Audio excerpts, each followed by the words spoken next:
भगवान ने स्त्री की रचना करते समय उसमें कौन सी कमी छोड़ दी थी? प्रिय मित्रों, आज हम आपको बताएंगे कि भगवान ने स्त्री की रचना करते समय कौन सी कमी छोड़ दी थी। प्रिय मित्रों, आज का प्रसंग हम सबको जान लेना बहुत ही जरूरी है। प्रिय मित्रों, स्त्री को घर की लक्ष्मी माना जाता है। प्रिय मित्रों, स्त्री को संसार की जननी भी कहा जाता है। संसार में स्त्री की कई रूप विद्यमान है। माँ, बहन, पत्नी, बेटी, दादी, मौसी, चाची, नानी इत्यादि स्त्री के कई नाम हैं। सभी रूपों में वो अपने कर्तव्यों को भली भांति निभा रही है। गुण दोष तो हर एक प्राणी में होते हैं, इसमें कोई बड़ी बात नहीं। चाहे स्त्री हो या पुरुष, जिसमें गुण होते हैं तो उसमें कोई ना कोई दोष भी जरूर होता है। पर हमें दोषों का ना देखकर गुणों को देखना चाहिए। हमें किसी के दोष देखकर बुरा नहीं बनना है, क्योंकि कहते हैं मनुष्य जो देखता है वही सोचता है और जो सोचता है वही करता भी है। इसलिए हम वो देखे ही नहीं जो हमें भी करना पड़े, पर क्या करें। हम लोगों की मानसिकता ऐसी है कि हम हमेशा दोषों को ही देखते हैं और यही कारण है कि हमारे अंदर गुणों का अभाव रहता है और दोषों की अधिकता। हम जानबूझकर किसी के अच्छे कर्म नहीं देखना चाहते, उसके दुर्गुणों को देखकर हम अपने मन, मस्तिष्क, विचार और वाणी में गंदगी जमा करते रहते हैं और उसी को अपनी वाणी और कर्म द्वारा लोगों को फैलाते रहते हैं। तो यहाँ पर हम दोषों को न देखकर सिर्फ गुणों पर दृष्टि डालते हैं। संसार में ईश्वर की सर्वश्रेष्ठ रचना है। संसार में मनुष्य का प्रादुर्भाव स्त्री से ही हुआ है, इसीलिए वो संसार की जननी है। स्त्री के कारण ही संसार का संतुलन बना हुआ है। यह भी मैं आपको बताऊंगा कि कैसे प्रिय स्त्री देखने में जितनी कोमल होती है, अंदर से उतनी ही मजबूत होती है। लेकिन उससे पहले अगर आप भी चाहते हैं कि माता लक्ष्मी का आशीर्वाद आप पर बना रहे, तो इस वीडियो को एक लाइक करें और चैनल को कमेंट बॉक्स में जय माता लक्ष्मी जरूर लिखें। संसार के हर दुख, हर संकट, हर परिस्थिति से लड़ने की उसके अंदर शक्ति होती है। हृदय में ममता का अपार भंडार होता है, करुणा का भाव होता है, संतान के प्रति बेशुमार वात्सल्य होता है, पुरुष को सुख प्रदान करने की अद्भुत कला होती है। स्त्री मानव और मानवता की रक्षक होती है, इसलिए हमारे देश में स्त्री को देवी कहा जाता है, उसकी पूजा की जाती है। कहते हैं कि जिस घर में स्त्री की पूजा होती है वहां देवता हर समय निवास करते हैं। जहां स्त्री का अपमान होता है, उसे दबाया जाता है, सताया जाता है, वहां महाभयंकर दुख बाहें फैलाए खड़े रहते हैं। वहां दरिद्रता घात लगाए बैठी रहती है।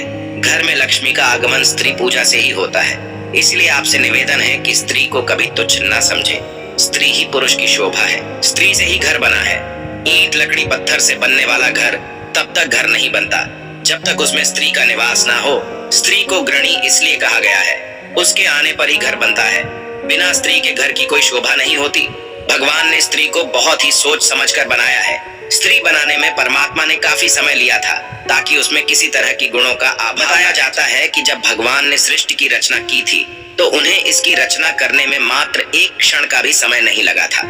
पर जब भगवान ने स्त्री की रचना की तो इसमें उन्हें काफी समय लग गया था।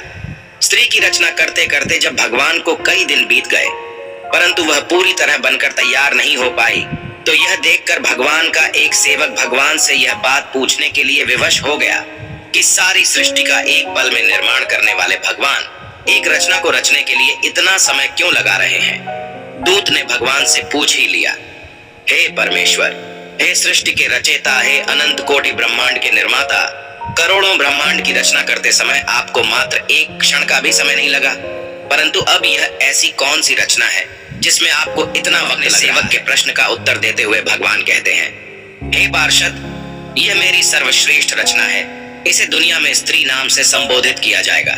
इसके अंदर मैं अपार गुणों को प्रतिष्ठित कर रहा हूँ ताकि हर काम के लिए मुझे पृथ्वी पर ना जाना पड़े।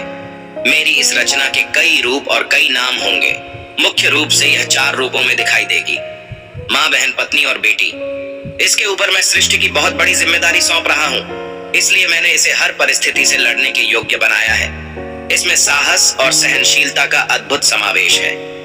कठिन से कठिन परिस्थिति में यह अपने आप को संभाले रखेगी। हर तरह के मुश्किलों से लड़कर अनेकों प्रकार के दुखों को सहकर यह सबको खुश रखने का प्रयास करेगी। अपने परिवार, अपने बच्चों के प्रति समर्पित रहेगी।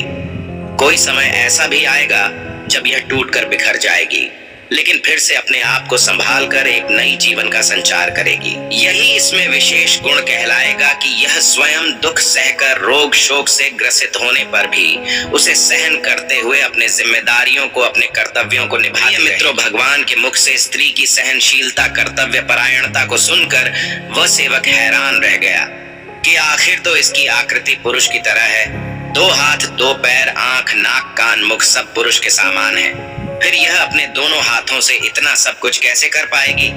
भगवान बोले, पार्षद, यह पुरुष के जैसे दिखती है, फिर भी इसके अंदर यह सब करने की क्षमता होगी, इसीलिए इसे मेरी अद्भुत रचना कहा जाएगा। भगवान की बात सुनकर पार्षद ने उसे छूकर देखा कि देखें यह कितनी कठोर है जो हर विपत्ति को सह सकती है। जब उसने उसे छूकर देखा तो वह बहुत कोमल थी। वो एकदम से हंस पड़ा। भगवान ने पूछा, क्यों हंस? पार्षद बोला, प्रभु, आप कह रहे हो कि यह हर परिस्थिति से लड़ सकती है। मैं यह सोचकर हंस रहा हूं कि यह आपने बनाई तो बहुत नाजुक है, हर परिस्थिति से कैसे लड़ पाएगी? मैं तो सोच रहा था कि यह पुरुष की अपेक्षा बहुत कठोर होगा, पर इसे तो आपने फूलों की तरह कोमल बना दिया है। तब भगवान बोले, वत्स, मेरी इस रचना की यही तो विशेषता है, यह बाहर से जितनी कोमल है अंदर से उतनी ही मजबूत होगी। इसके साहस, धैर्य और सहनशीलता को आप लोग देखोगे। यह बात सुनकर पार्षद के मन में उस रचना के बारे में और अधिक जानने की उत्सुकता बढ़ गई। वो पूछने लगा, हे परमेश्वर, क्या यह पुरुषों की तरह सोच भी सकेगी या फिर इसमें यही गुण विशेष होंगे? भगवान बोले, वत्स, इसमें सोचने की क्षमता भी अद्भुत होगी और समाधान करने की सामर्थ्य भी। पार्षद ने देखा कि उस स्त्री रूपी रचना की गालों पर पानी की झलक थी। उसने उसके गालों पर हाथ लगाया तो सचमुच उसके गालों पर पानी की मात्रा थी। पार्षद ने पूछा, हे प्रभु, इसके गालों पर पानी क्यों बह रहा है?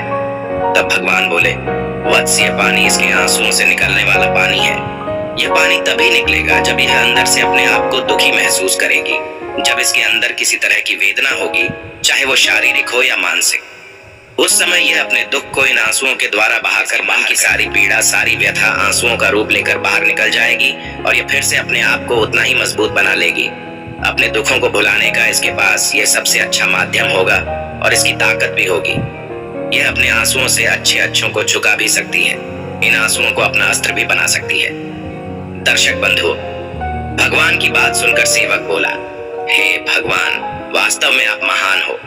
आपने स्त्री रूपी अद्भुत रचना करके संसार को सजा दिया है, संसार में एक अनमोल रतन भेजा है। और सच बात ही बंधुओं, स्त्री का त्याग, बलिदान, साहस और सहनशीलता वास्तव में अद्भुत, अकल्पनीय है। त्याग इतना बड़ा जो कोई नहीं कर सकता। जिस प्रकार वो अपने माता पिता, भाई बहन, सगे परिवारजनों से अलग होकर विवाह करके किसी दूसरे पुरुष के साथ साथ जीवन भर साथ रहने का प्रण सोचो। यदि तुम अपने माँ बाप, भाई बहन, घर परिवार से कुछ दिन के लिए अलग हो जाते हो तो तुम्हें कैसा लगता है? वो तो अपने उन परिवारजनों से हमेशा हमेशा के लिए अलग होकर जीवन भर तुम्हारे साथ रहने आती है, जिनके साथ वो खेली कूदी बड़ी हुई, जिनके साथ अनेक प्रकार की भावनाएं जुड़ी हुई थी। उन सबको उसने कैसे छोड़ा होगा और फिर किस तरह एक अनजान स्थान पर जाकर, जहां उसका कोई परिचित नहीं होता, वहां वह रहकर जीवन का तलाश करती है, एक नए सिरे से खुशियों को एकत्रित करती है, उनमें ढलने का प्रयास करती है, उनमें अपना सुख दुख बांटती है। स्वयं चाहे प्रसन्न रहे या न रहे, पर अपने उन परिवारजनों को प्रसन्न रखने का प्रयास करती है। कई बार परिवार के लोग अलग तरह की सोच वाले मिल जाते हैं, उस समय उसका जीवन बड़ा ही कष्ट भरा होता है। उनके साथ रहने का प्रयास करती है। कई बार उनके बुरे आचरण के कारण जीवन का भी बलिदान है। नारी शक्ति, तुझ में विधाता ने इतने दुख सहन करने की सामर्थ्य दी है।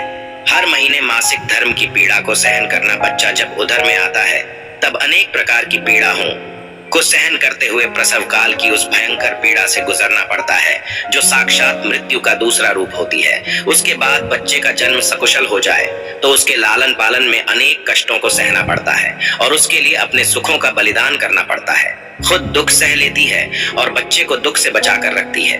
यह त्याग और बलिदान बड़ा ही अद्भुत है।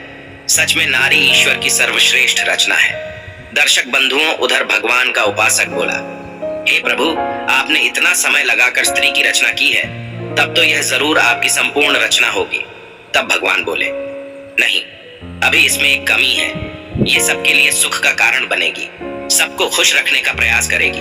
अपने परिवार की हिम्मत बनेगी मगर खुद का महत्व भूल जाएगी। वो अपनी कीमत ही नहीं समझ पाएगी कि मैं दुनिया के लिए कितनी मूल्यवान की तरह अपना जीवन बिताएगी जैसे दिए के नीचे अंधेरा रहता है और चारों दिशाओं को रोशन करता है।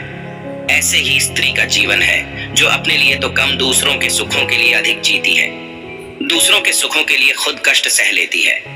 दर्शक बंधुओं, स्त्री वास्तविकता में ईश्वर के द्वारा दिया गया संसार को एक अद्भुत उपहार है। वह हर गुणों में परिपूर्ण है, इसीलिए कभी भी एक स्त्री का अपमान नहीं करना चाहिए, कभी उसे कष्ट नहीं पहुंचाना चाहिए।